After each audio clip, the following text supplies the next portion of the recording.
Hello everybody. Welcome back for another video. Hope you're all doing well and that you're all having a great day. Welcome back to another News I Missed, where I go over news I missed. As always, leaving a like, leaving a comment, or subscribing. All of these things help out the channel immensely. And without further ado, let's jump right into it. Jan Alleman and Jan Happel, co-founders of a blockchain insights firm, have shared a chart revealing that the odds of a Bitcoin supply shock are increasing as demand for the flagship cryptocurrency comes back. The chart shows that the cryptocurrency's liquid supply plunged last year until June of 2021, before its price surged to a new all-time high by November of that year, near $69,000 US. Since then, the cryptocurrency's price has been dropping steadily to now trade at around, roughly, depending on the time, around $39,000 US. It shows, however, that there has been a demand in liquid supply while the cryptocurrency's illiquid supply has kept on growing since then. Here's the chart right here, and I actually made the chart a lot bigger so you can actually see it. This is not the first time that we have had a discussion about a Bitcoin supply shock, that there's not enough Bitcoin left. And also the constant news that we get, and I know once, and I think it moves into the background of people's minds when we hear about it so often, about the amount of institutions and banks and corporations who are buying up huge amounts of Bitcoin, and maybe 25 million here, 110 million here, and maybe $500 million happening over here, or one company trying to raise 400 million and they end up raising $1.2 billion to be able to buy more Bitcoin. The amount of Bitcoin on cryptocurrency exchanges continues to decrease. The amount of people who are buying Bitcoin is also increasing every single day more and more, especially with the current situation that we are in. I think the most satisfying thing in the world will be when Bitcoin's price actually moves back up. I assume, here's an assumption, that it's going to move up quite quickly. And I mean as far as like it won't go to 5,000 and then 5,200, then 5,400, then 5,600. I think it'll be very large jumps upward as people begin to realize that there is not a lot of Bitcoin out there. And I think we're also going to see a very large, should I call it like a rich shock or like expensive shock? I think expensive shock is more the word. It's kind of like, remember when Bitcoin was like 4,000? Nobody wanted it. Bitcoin's like 7,000. People are like, it might fall back down. Bitcoin goes to 10,000. Well, it hit 10,000 before. It's not that important. Bitcoin goes to 18,000. You got some people going, I could have got it at 7. Maybe I'll buy a fragment of a fragment of a fragment of Bitcoin. Bitcoin goes to 22,000. People go, well, that's higher than last time. I'm a little interested. Bitcoin goes to 40,000. And then people realize, hey, I could have bought in at 7,000. Let me buy in now at 40,000. And this allows the price to propel a lot higher as people who realize that they could have gotten in before end up getting in a lot later. And this is what I think will happen as we begin to approach the final steps towards a $100,000 Bitcoin. I think it's going to hit a lot of people, my opinion, very hard, that they could have gotten in earlier. They chose not to do so for whatever the reason might have been. Bitcoin's now completely unobtainable to them, but they still want to try and acquire an entire Bitcoin.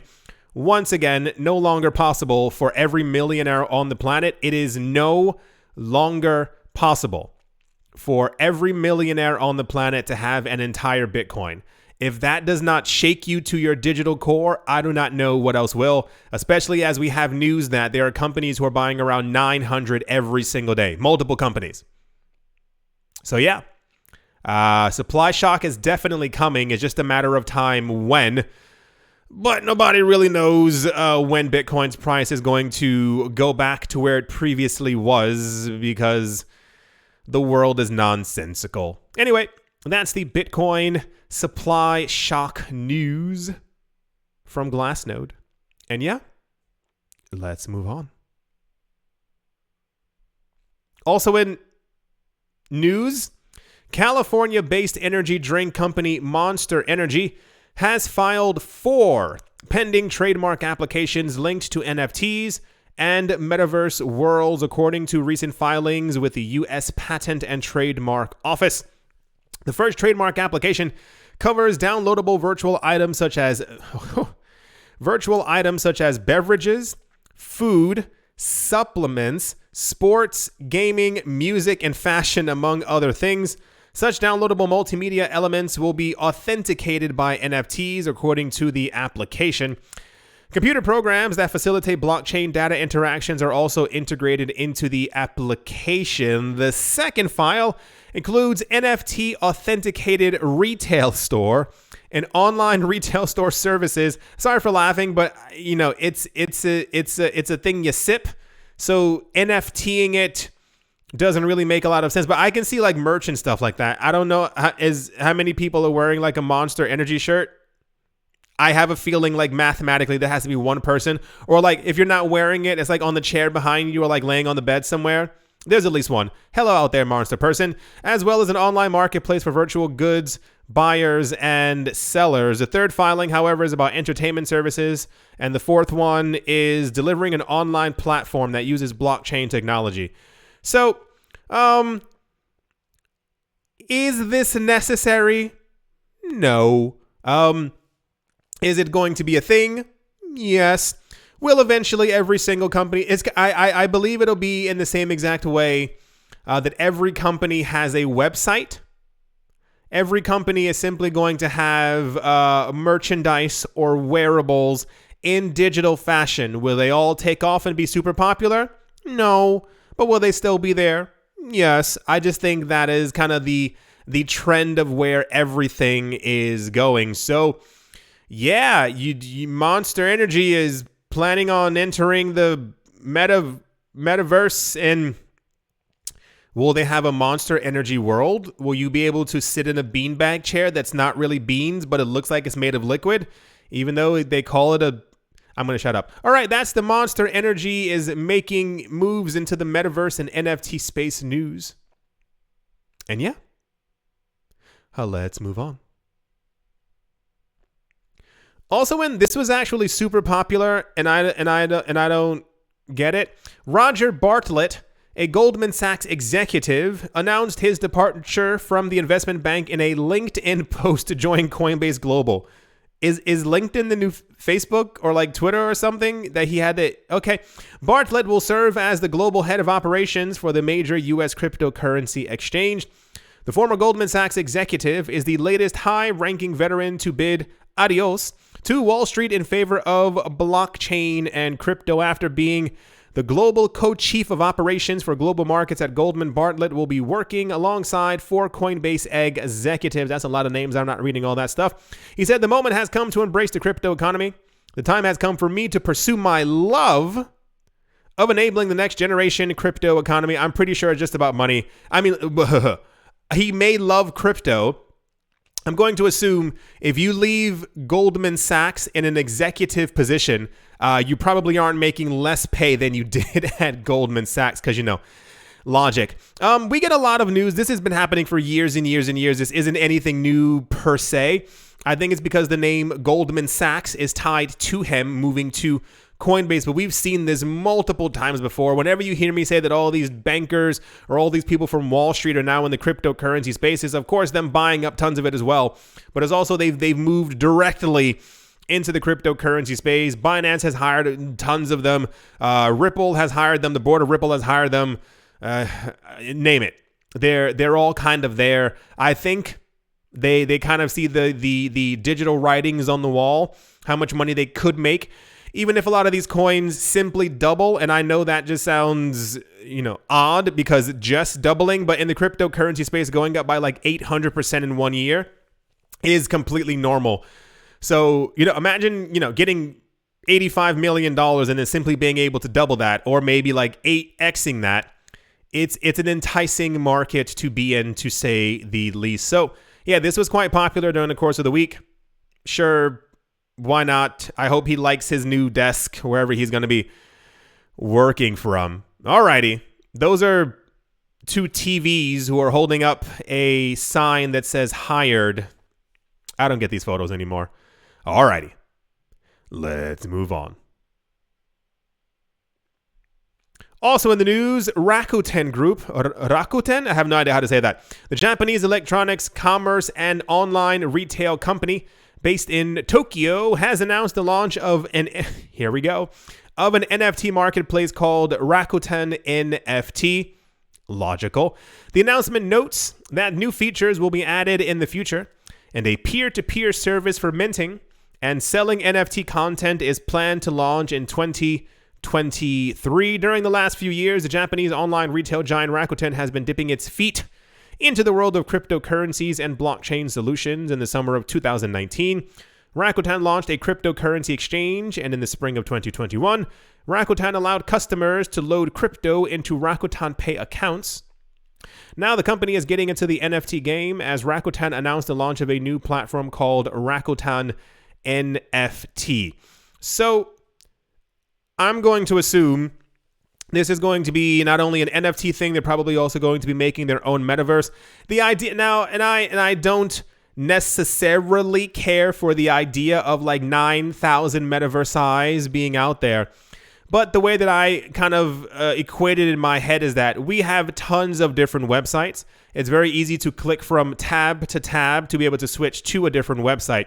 So as we've gotten news over the years that a lot of these platforms are going to be interoperable in some sort of way, it just kind of makes sense that each website or company would have their own metaverse space kind of thing. And with a tap of a goggle or the flick of a finger inside the metaverse, you should be able to swap from one to another depending on where your friends are or where they tell you to meet them or whatever event is happening inside of this world. Yeah, I'm fairly certain. I thought in the very beginning, no, I'm like more in the middle, that the kind of NFT thing would be very, not fringe, but like just for like artsy places or kind of even like just within the real estate sector. But as every company, not even more companies, as every single company now has announced their foray into the metaverse / NFT space, it's abundantly clear that there's a huge market for people to buy digital cars and digital clothing and digital homes and all these other things. I don't know if I ever spoke about that with all of you before about what I'm pretty sure that the metaverse is going to be like in about 10 years. Maybe I'll make a video on the other channel about it because there's like a lot to kind of dig into and, you know. Anyway, so that's the Rakuten is launching an NFT marketplace news. Also fairly popular. We've heard about them before. I think there were rumors in 2017 that they were getting into XRP, but then that ended up, I think, not being true. I think we've also seen multiple sentences or paragraphs with Rakuten before and the word Ethereum. So, of course, this all logically makes tons of sense. So, wonderful. Rakuten. And yeah, let's move on.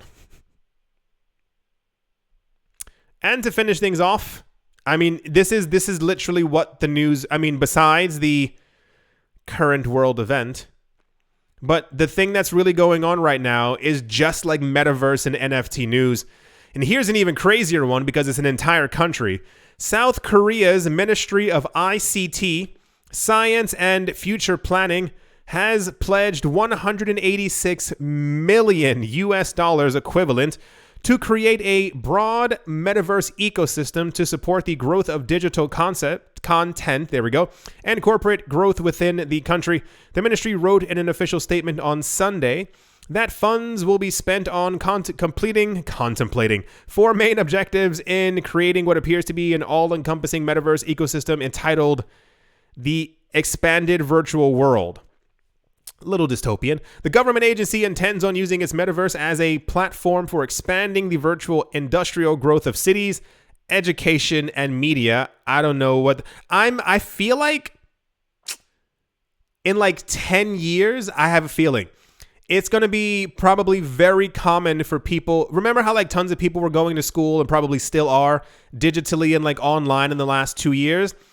I feel like if they really smooth out the metaverse so that it looks really good and like you can kind of, you know, look around and really see everything, even if it's just with like some Apple glasses, whatever there have been rumors about, people would simply, I can see that. No, I can totally see that. Like going to school anywhere you want, literally in the world, simply by putting on your glasses and like you're actually in the classroom and you can see everyone and everyone else can see you at the exact same time. I can totally see that. I guess is why, because I saw the word education and media and I was like, media I get, but education, I was like, no, of course. It's going to make a lot more sense in the future. Like imagine if you want to take classes at Harvard, Yale, or NYU, I'm just naming places, and you're like in Tokyo, why should there be any type of prohibitiveness, anything stopping you from doing that, especially if you can like actually sit there and be in the class full time and the teacher will know. Why am I talking about all this? The government agency, blah, blah, blah, blah, content creators will enjoy support of, but you get what I'm saying, right? Like I feel like this is why it's catching on so quickly because we live in a more connected, but a more like disassociated world. Like you can work anywhere now, most jobs, from a computer. You can live in Bali, you can live in Scotland, you can live wherever you want as long as you have the computer. But this is also like another way of us being able to like communicate at all times. Like it's no longer just our phone. It'll even be like this immersive experience. So this is why, once again, why I think we keep seeing so much like NFT metaverse news, because I think it's basically going to be the future to be able to like completely connect us at all times if you want to be on the network. Content creators will enjoy support on multiple fronts to attract the right talent to help build the platform. The ministry said that it will host community-oriented creative activities, a metaverse developer contest, and a hackathon. Not many countries have announced their complete foray into the space. I think it's quite intelligent. If they know that it's going to already catch on and this is kind of the future, you've seen the words around it before. A lot of people, of course, it's Facebook / now called Meta. People have been making fun of them, but if this is the next iteration of the internet and everything is digital, we can always be at all places at all times and do all things, it would make sense in this way for the government to make sure that they got in early enough so that, because imagine in like 7 years and the government like just starts trying to get into the metaverse or like trying to regulate it, but they're clearly trying to regulate it from the get-go. Because if you haven't been paying attention, how do I say this? It is expected that